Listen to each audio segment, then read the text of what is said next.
Saudações, amigos e irmãos. Vocês estão no canal Reformadores da Igreja, o canal que traz os melhores vídeos para fortalecer seu conhecimento na graça de Deus. Antes de ouvir essa mensagem, eu convido você a se inscrever nesse canal e a clicar no sininho das notificações para continuar sempre ligado aqui nos novos vídeos que surgirem no canal. E agora, nós vamos assistir a mensagem de hoje. O que é que Paulo quer dizer com toda oração e súplica? A interpretação mais simples é que ele se refere não à intensidade, mas ao tipo. Há vários tipos de oração que nós podemos oferecer a Deus, há várias maneiras de orarmos, há conteúdos diversos entre aquelas orações lícitas que a Bíblia nos ensina. Elas são muitas, todas são necessárias, importantes e úteis, e o crente deveria ser hábil em todas elas e capaz de se engajar em todas elas diante de Deus. E aqui nós temos um encorajamento de que a nossa vida de oração, ela não precisa ser monótona, difícil, repetitiva, fria, mecânica, formal. Eu fico imaginando como é a vida daqueles que acham que só tem uma forma de falar com Deus, não é? Eles estão passando por necessidade, reza o Pai Nosso. Eles estão alegres, reza o Pai Nosso. O filho está passando por dificuldade, reza o Pai Nosso. Ou então uma Ave Maria, ou sem qualquer crítica aqui.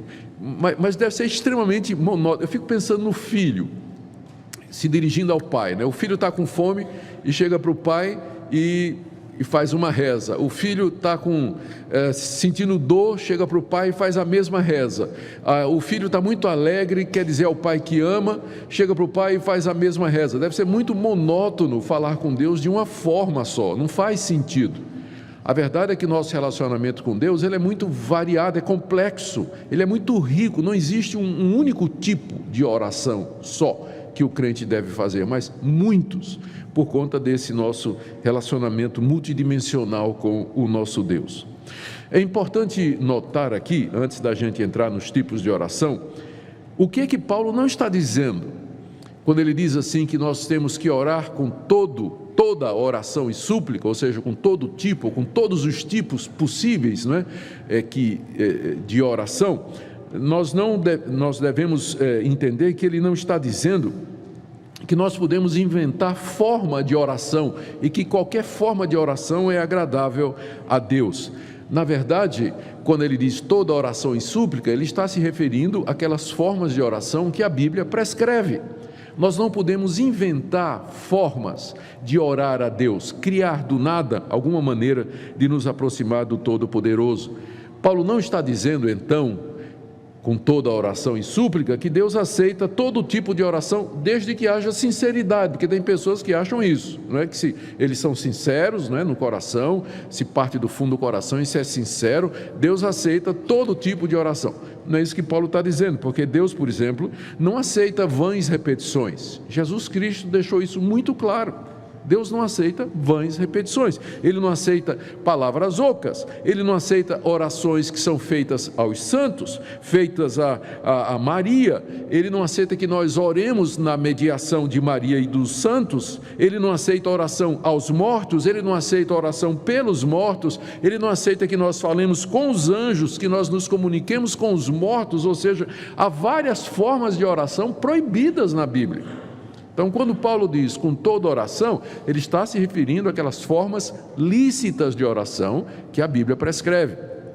Porque nós não podemos inventar ou sair por aí usando qualquer tipo de oração, pensando que basta sermos sinceros e honestos e que isso vai agradar a Deus. A oração, então, ela sempre, embora ela tenha muitos tipos e várias maneiras, ela sempre tem uma estrutura básica. Ela é dirigida a Deus Pai, na mediação de Jesus Cristo e na dependência do Espírito Santo.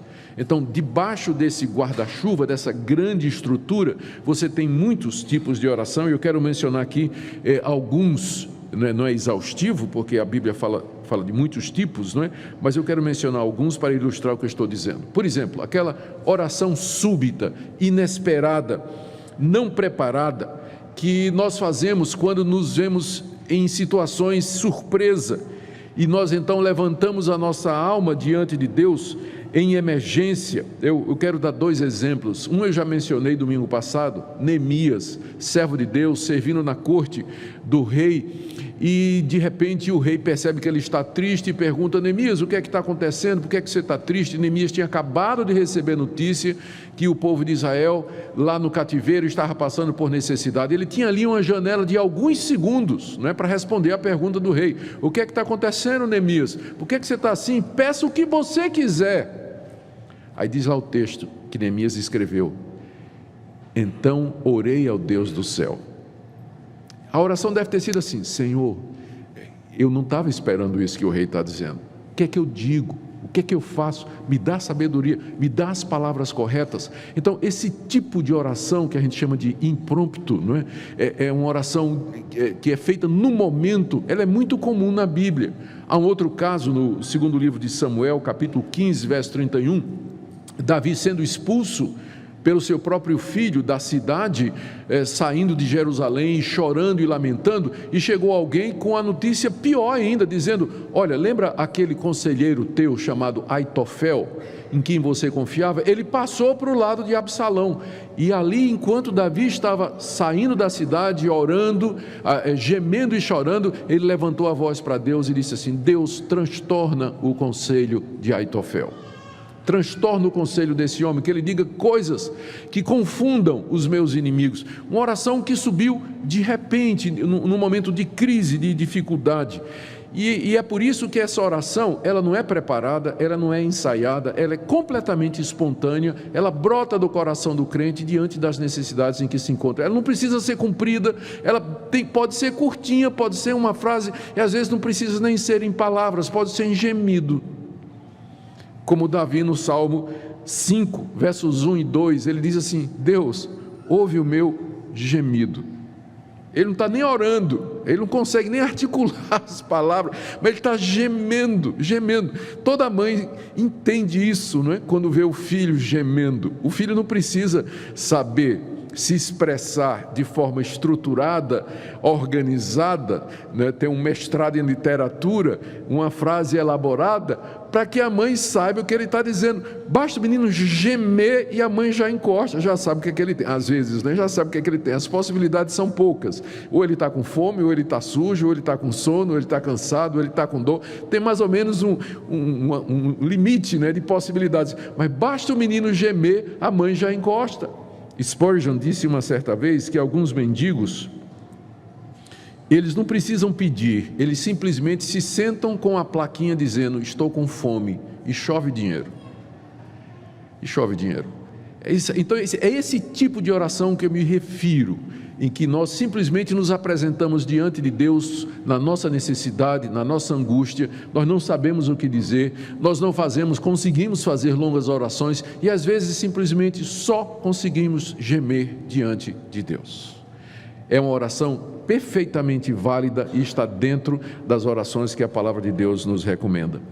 Em segundo lugar, em oposição, há aquela oração preparada, estruturada, para a qual nós planejamos um horário do dia e que nós fazemos regularmente, como por exemplo os judeus, que durante 3 vezes ao dia eles subiam ao templo para orar, e ali então havia toda uma oração elaborada. O material rabínico do século IV, preservado no Talmud, que é o livro sagrado dos judeus, ele contém vários modelos de oração que os judeus provavelmente usavam na época de Jesus e que era feita no templo quando eles subiam. Uma delas é o Yalamedenu Rabenu, que significa em hebraico que o nosso mestre nos ensine. E aí eles começavam uma invocação a Deus para que Deus desse iluminação na leitura da Bíblia. Era toda uma oração preparada. Isso também é um método válido de oração, que o crente tenha uma estrutura, ele tem um momento durante o dia em que ele reserva para Deus e que naquele momento ele se dirige a Deus de maneira estruturada. E nós já temos um modelo, inclusive, que Jesus deixou. Ele disse: quando orardes, dizei, invocação, Pai nosso que estás nos céus, 3 petições, Santificado seja o teu nome, venha o teu reino, seja feita a tua vontade. 3 pedidos referentes a Deus. Depois, 3 pedidos referentes ao homem: pão, perdão e proteção. Pão nosso de cada dia nos dás hoje, perdoa as nossas dívidas e não nos deixe cair em tentação. Terminando com a declaração de confiança: pois teu o reino, o poder e a glória para todo sempre. Amém. É uma oração muito bem estruturada que Jesus ensinou. Aquela oração então mostra que a gente se aproxima de Deus não somente com gemido, né? Assim, na força do momento, ou movido por uma circunstância difícil, mas que a gente deve separar um dia, a gente deve separar um horário durante o dia em que a gente possa sentar diante de Deus e de maneira clara, estruturada, preparada, apresentar diante dele as nossas orações, seguindo o modelo do Pai Nosso ou outro modelo que permita que a gente se aproxime de Deus de maneira organizada. Em terceiro lugar, a oração em secreto, para a qual o Senhor Jesus nos orienta em Mateus 6, de 5 a 6, combatendo a hipocrisia dos fariseus, porque os fariseus gostavam de orar em praça pública, diante dos homens, para serem considerados como santos. Jesus disse: você quando orar, você entra no seu quarto, tranca a porta e fala com seu pai que está em secreto, e o teu pai que vê em segredo, ele haverá de te responder. É claro que Jesus não está dizendo que Deus só vai atender a oração em secreto, mas ele está recomendando a oração em secreto, em oposição à ostentação e à tentativa de parecermos piedosos aos homens, porque o que interessa na oração não é o que é que os homens vão pensar de mim, mas o meu Deus que está no céu e que está me ouvindo. Então, tirar um tempo para ficar sozinho com Deus é outra forma de oração que a Bíblia nos recomenda, e nós temos vários exemplos disso na Escritura, e o mais conhecido de todos é o próprio Senhor Jesus, que constantemente, mesmo no meio do ministério intenso que ele desenvolvia, ele se retirava, diz o texto lá nos Evangelhos, ele se retirava para lugares solitários e ali orava. Ele fazia isso constantemente. Mesmo pessoas casadas precisam de um tempo a sós com Deus. É bom orar com a mulher, é bom orar com os filhos, mas mesmo assim, nós como indivíduos precisamos de um tempo a sós com Deus, para conversar com Ele e derramar diante dele o nosso coração. Eu me lembro, eu anotei o exemplo de Jacó no val do Jaboque, quando ele estava voltando para a sua terra, na expectativa de encontrar com Esaú, seu irmão, que estava muito zangado com ele, e ele atravessa o val, um riacho chamado Jaboque, passa a família toda e ele fica ali sozinho, e a noite toda ele luta com Deus em oração. E ele prevaleceu diante de Deus, só estava ele e o Senhor naquele momento. Primeiro livro de Samuel, capítulo 1, de 9 a 10, temos o exemplo daquela mulher piedosa, Ana, que vai ao templo e ali, em secreto, ela fala nem em voz audível, entre ela e Deus, ela busca a Deus por um filho, a ponto do sacerdote Eli olhar de longe assim, ver a boca movendo, não ver som nenhum e pensar que ela está bêbada. Mas estava ela ali, entre ela e Deus, buscando a Deus por um filho, na sua angústia, clamando a Deus. Então, oração impromptu, que é aquela oração de emergência, que pode ser um gemido, a oração programada, elaborada, preparada, que nós gastamos tempo, que tem um modelo que a gente segue, ou então a oração em secreto, quando nós reservamos um tempo para estar sós com Deus e derramar diante dele o nosso coração, e também a oração pública, que é recomendada também pelo Senhor Jesus Cristo na Bíblia. Quando nós oramos como irmãos, como comunidade, nós nos ajuntamos para buscar a Deus em comunhão. O próprio Jesus prometeu estar presente em situações assim. Ele disse que se nós concordarmos com o que pedirmos e estivermos reunidos, ele até mencionou o número 2 ou 3 no nome dele, ele disse que estaria presente. O contexto é o exercício da disciplina na igreja, mas isso envolve oração em conjunto, a igreja orando para que a disciplina seja exercitada da maneira correta, e não só a disciplina, todas as outras necessidades da igreja, elas podem ser levadas diante de Deus pela igreja toda, pelos irmãos em oração. O livro de Atos nos mostra que foi assim que os primeiros cristãos compreenderam, porque pelo menos 5 ou 6 vezes o livro de Atos se refere à igreja em oração. No dia de Pentecostes, a igreja estava reunida em oração. Quando Pedro foi preso e depois liberto, juntamente com João e outros apóstolos, a igreja se reuniu em oração. Clamaram a Deus e Deus derramou o Espírito Santo. Depois, quando Pedro é preso, em Atos capítulo 11, diz lá que a igreja se reuniu na casa de João Marcos, de Maria, mãe de João Marcos, para orar e buscar interceder a Deus pela vida de Pedro. A igreja orava junta. No livro de Atos, se reuniam, como diz lá no capítulo 2, eles perseveravam nas orações, se juntavam com os irmãos, como nós estamos fazendo hoje aqui, nos reunindo como igreja para gastarmos o dia em oração. Essa é uma das formas bíblicas corretas de oração, que é a chamada oração pública, que ela pode ser feita em família. Os pais de família são responsáveis por isso, juntar a família, junto com a mulher e os filhos, buscarem a Deus. Isso pode ser feito no culto público, como nós iremos fazer aqui, ou em reuniões de oração da igreja que acontecem durante a semana. Nós nos encontramos com irmãos durante a semana para orar. Há grupos de oração, há grupos de estudo bíblico. A nossa igreja se reúne, vários irmãos se reúnem regularmente durante a semana para isso. Há os grupos de quarta-feira que se reúnem para isso, ou seja, esse é um método também que a Bíblia, um tipo de oração que a Bíblia recomenda. E, portanto, não há desculpas, para nós não orarmos, porque Paulo diz toda oração, todo tipo de oração. Há muitos, eu mencionei 4 apenas, que podem ser empregados, todos eles lícitos e prescritos na palavra de Deus. Olá, meus irmãos e minhas irmãs, muito obrigado por terem assistido mais um vídeo aqui no Reformadores da Igreja.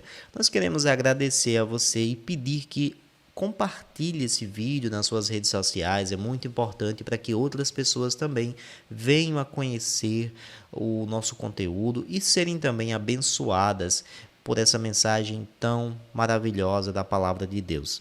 Compartilhe nos seus grupos de WhatsApp, da sua igreja, com seus irmãos, os seus familiares, para que eles possam também aprender um pouco mais sobre a oração. Um tema tão importante, um tema tão relevante e necessário nos dias de hoje. Afinal de contas, há várias interpretações incorretas a respeito do que é orar.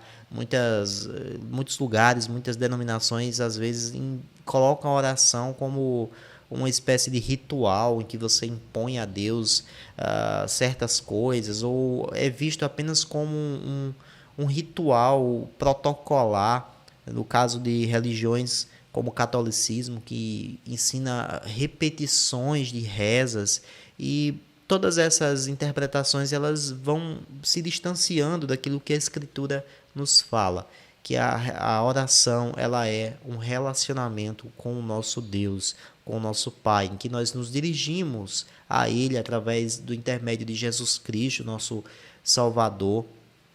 E essa oração nós colocamos diante dele as nossas petições, os nossos pedidos de perdão, as nossas angústias, as nossas necessidades, mas também as nossas ações de graça pelas bênçãos que o Senhor nos tem colocado. E é um exercício, sobretudo, de nos relacionarmos com Deus e falarmos com Ele.